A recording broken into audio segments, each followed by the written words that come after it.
was a bit more exciting than Bahrain.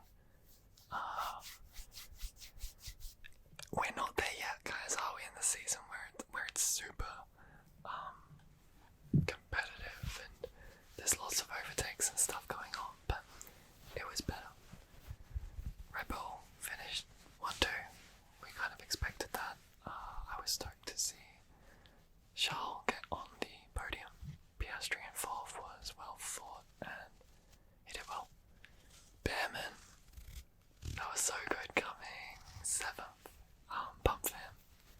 Rookie to get that is amazing. What was some other highlights? Fernando did a pretty good race. I thought the Hamilton-Norris one was okay. The little fight out at the end. Magnussen, that was wild. Him holding everyone back, it kind of annoyed me, but it was also awesome to see I'll get a point. Kicks Alba, not even really worth talking about. Nothing happened. Same with RB, Sonoda dropped down and Ricciardo was useless. Alpine, what's going on with them? My goodness. Yeah, I mean, one did not finish and one had, didn't get a mention through the whole race. I know I'm humming a lot. I'm trying to think of like all the standings and positionings, and then there's just Williams where it was fine, but nothing crazy. The difference between the top 5 and the bottom 5, I think is going to be huge this year if it keeps going this way. There's a clear divide. Hopefully some teams can change that. But yeah, that's that race, and I'm going to be in Melbourne, and I'm a Ferrari fan, and this is my latest purchase. So if you've seen my other Formula 1 video, I like to buy stuff when it's on the end of year sale, so I bought this just before Christmas. I'm really glad that Ferrari have changed their merch this year. I mean, every year they change it, but these black panels I don't like. I'm not a fan. They don't look that good. And the new one with the more white highlights, what are they called? Like accents. The white accents look really good, and the button up with the white zip's cool. This one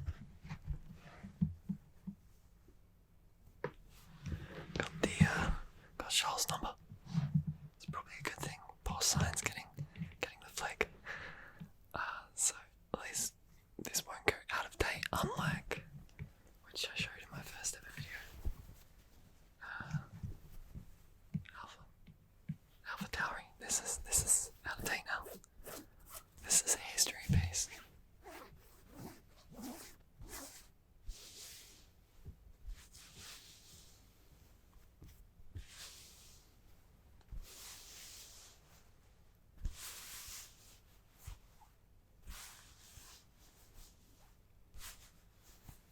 I can't see this going up in value. Not like anything crazy happened with them. But it is kind of cool to have merchandise that you couldn't get anymore. For instance, I've been trying to get Benetton merch for ages. Michael Schumacher's first team. I think it was his first. I'm not the best history buff, but that would be wicked to own. So maybe one day someone would want this. I do like that.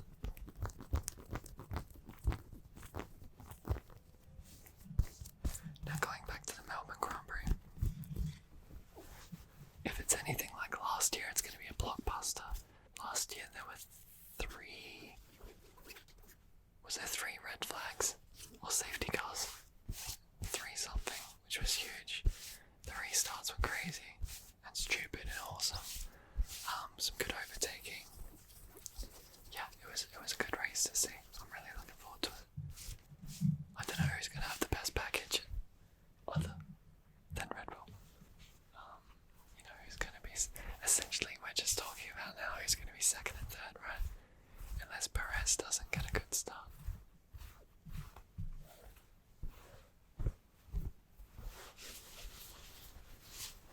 Let's got some fabrics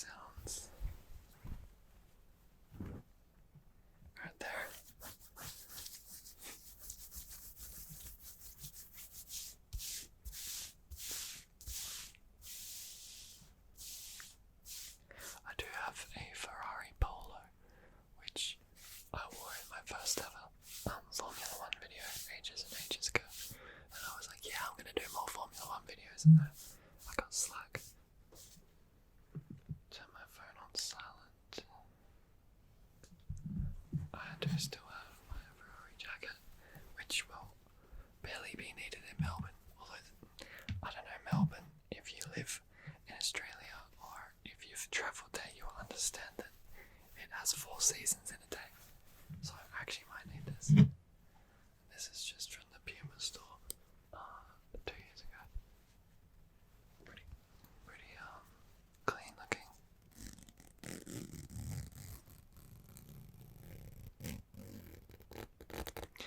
Who is your favourite team?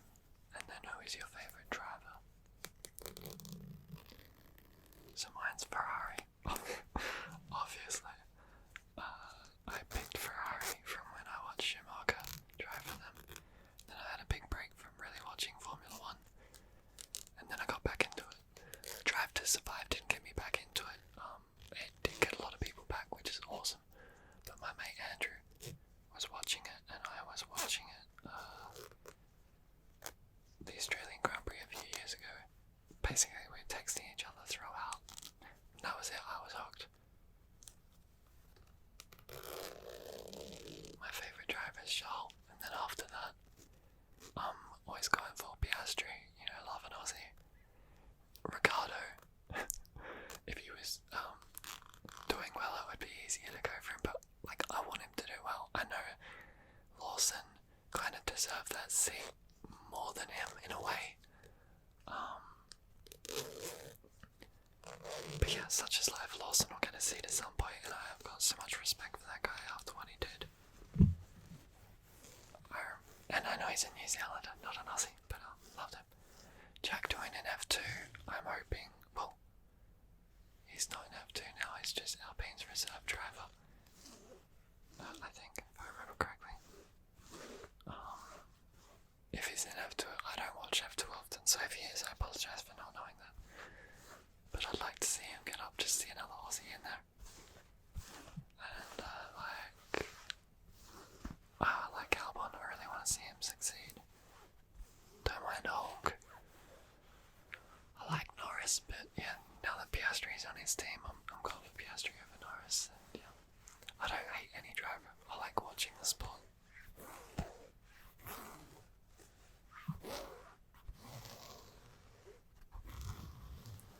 But yeah, team Ferrari, race, driver, Charles, and then Piastri. So I feel like you can't just go for one person because you'll just be disappointed unless it's Max Verstappen because he's always winning. But you need a few people to get excited for in the race and a few teams. It's good to see.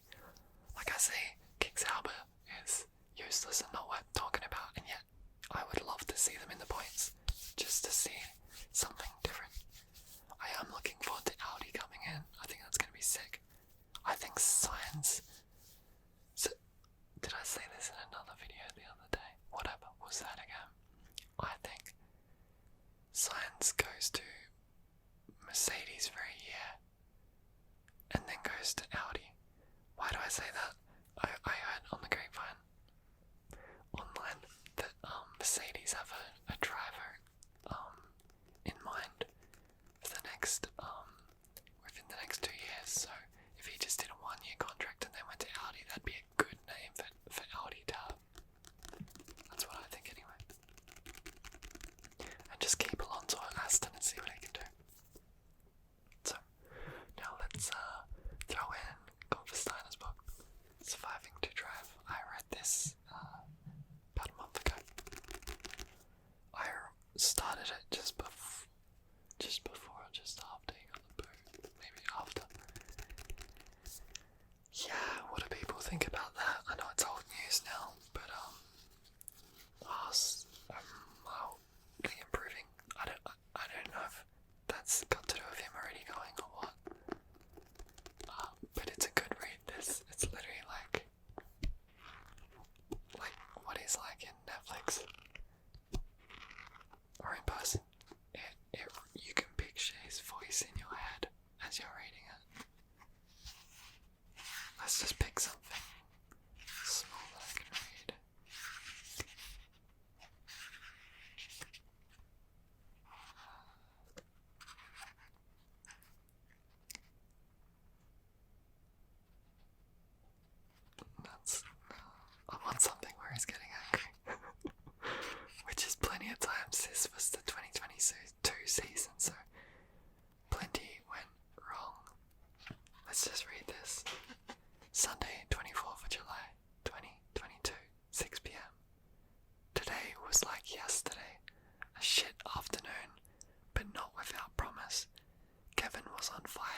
start and went from 20th on the grid to 12th in no time at all.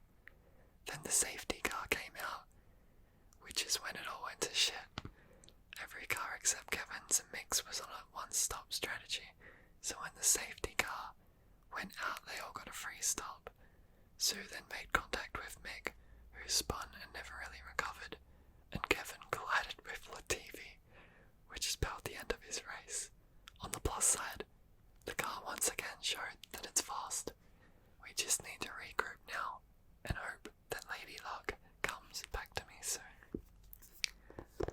Sounds about right. Mick spins out, Latifi crashes into someone. Yeah. It's a good read. I recommend it, especially because you don't get to see him on the grid this year. If you're already missing him, you should read this book if you haven't yet.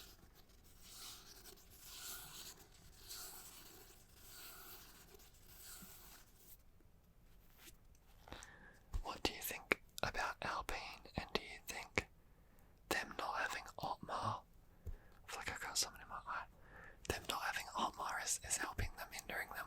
Were they already falling apart before he left? Like,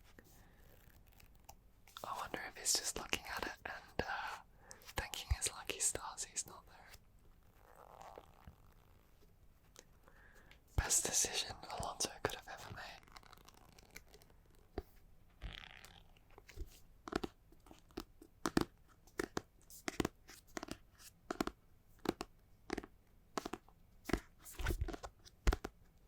So I love Formula 1, but I am still fairly new, so if any of you guys have cool history facts that you can hit me with, or if I say something incorrectly, I will always put my hand up to say when I'm wrong or that I don't know everything, and I'm more than happy to be corrected, so don't be afraid to jump in the comments and be like, you're wrong, you know nothing.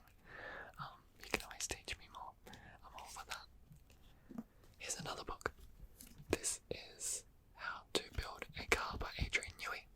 This is big. I did not think this was going to be so heavy and big. Thought it would be like a normal sized kind of novel. I'm going to take this cover off just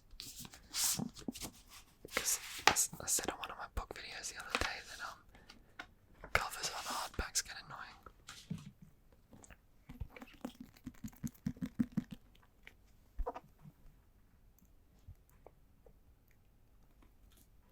Yeah, not about a car. So, what do I think of this book? It is pretty big. Lots of writing. Not too much in the way of diagrams, but there are some light spread. So it's written as a biography, but also just how to improve a car. What it's gonna be hard to see that because of the bright light, but this shows a front view, and then a section cut out of what the regulations did at the time in 2009 and how they were improving it. So, it's about his journey in life, but also how he improved cars and what certain things did when you change things, how they affect the car. I love it. So far, I'm not that far in. I am 84 pages, but it's given a good early history of him, and he was in the Indy 500 and stuff. And he's done some NASCAR. I think he's done NASCAR. Right? I can't remember already. IndyCar, Formula, other things. I think he's about to hit Formula 1. My only thing I don't like about it is the size. I wish it was just smaller, so I could travel to work with it. I'm happy for it to be thicker to accommodate that. But otherwise, it's a really good book and worth reading. As it says on the front, the greatest Formula 1 designer of his or any other age. There you go. It was the Motoring Book of the Year 2018. And I recommend it. I'm enjoying it. Just its cumbersome size.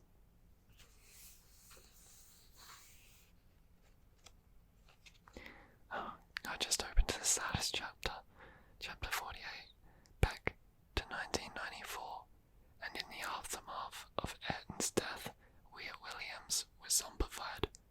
I can't describe it.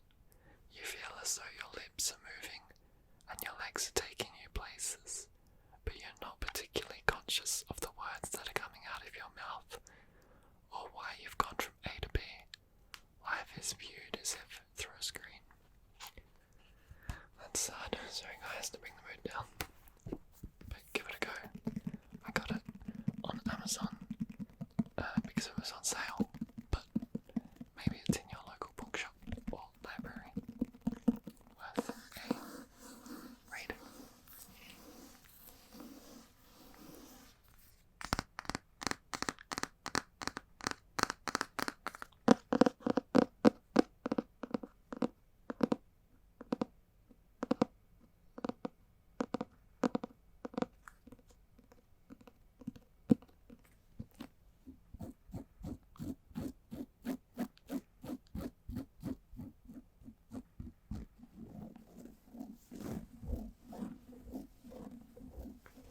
Do you have any book recommendations for me that are Formula One related? I would love any recs you have, biographies, just stuff about the cars themselves or the seasons or whatever. I'm all for it.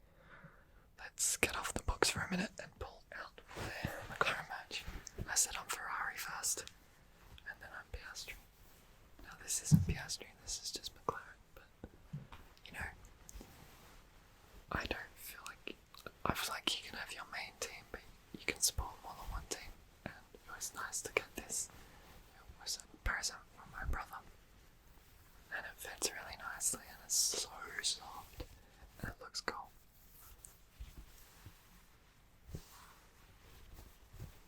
McLaren. So I won't travel with this, I'll just travel with my Ferrari gear to the Melbourne Grand Prix, but I will still enjoy seeing and cheering on other teams and drivers as well. Last year Melbourne had the best F1 cap.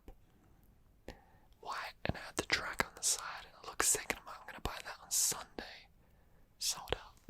I left it too late, so this year I hope they got another cool cap, and I'm going to get that for the Grand Prix itself.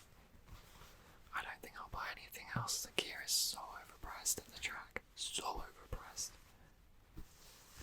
You know, when you're paying like $100 for a cap, that is just ridiculous. They might go down to maybe $880. But I remember the Melbourne Grand Prix ones themselves were like $50 to $60, which is still expensive, but it's a bit better.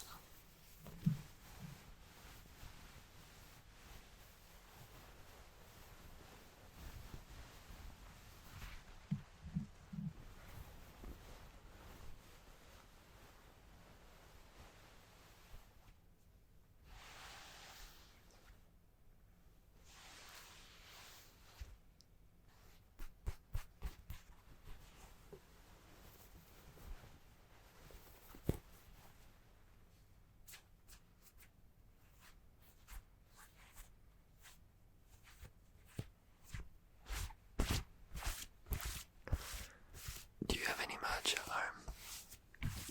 What do you like to represent?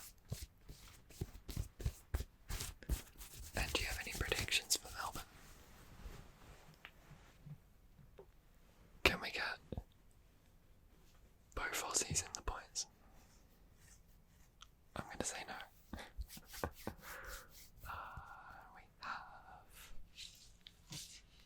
Who knows? Anything can happen. I think I showed this in my first Formula One video. I still haven't read it. Formula One, the Australian and New Zealand story.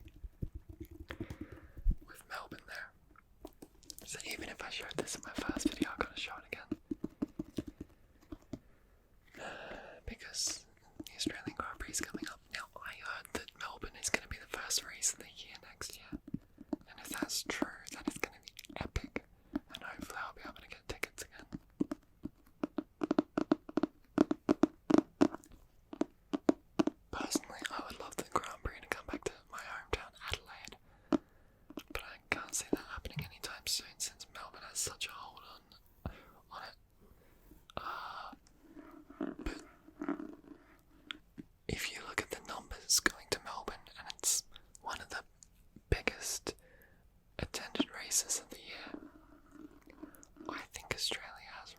second event, and I think Adelaide should get it.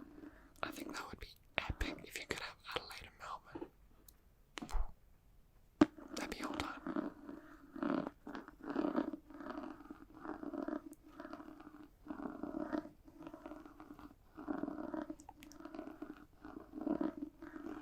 So this is a picture book. See, this to me is the right size book for a picture book.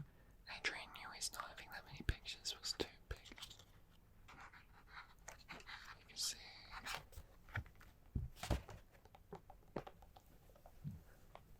You know, it takes up a fair bit of room, these pictures. I had another book I was going to show you, but my dad borrowed it in Australia. You can go to Big W. I mean, it'll be at other ones as well. And it's just a Formula 1 2023 book. You know, latest Formula 1 book. Costs like $20 something on sale, and it's like this picture book, but all the different drivers and stuff. But I think it was Formula 1 through the ages still. And I think Lewis Hamilton's dad had something to do with putting it together, if I remember correctly. But yeah, if you feel like reading something Formula 1, you can go to your local big department store or bookstore or Amazon, and you can probably find it easy enough. That's pretty much all today. I just wanted to do a little F1 video. I don't really have any other gear on me. It's expensive buying merch. Yeah. I know some of you from that first video really enjoyed just a video that was ASMR and related to Formula 1, so here we are. Jump in the comments. Let's talk about this season. Do you have a fantasy team? My fantasy team, I did not pick Red Bull as the constructors because they were expensive and I wanted to mix it up and not just go max Red Bull and a bunch of others. And I don't know what the right decision was, but I feel like at the moment, maybe not having Red Bull as the constructors was a bad one. I've got Max, Piastri, Albon, Ricciardo, Bottas as my drivers, and then Ferrari and RB as my constructors. And yeah, some of those drivers aren't doing so good now, like constructor. That's all for today. I love talking about F1. I'm happy to do other videos like this, even if it's like not so much talking about doing specific triggers, but just maybe random triggers, but talking about Formula 1. If you're interested, let me know. Or just drop into the comments whenever you want to chat, and I always reply. Let's leave it at that. Bring on Melbourne. It's gonna be awesome, and I'll do a video after that, hopefully, to talk about it. Thank you, Vanilla. I know some of these videos I talk calmer and slower, and others I get a bit excited, like this one maybe. So maybe it wasn't as relaxing as some. But I hope you enjoyed it. And until next time, that is all. Have a good night or a good day. Rest easy, sleep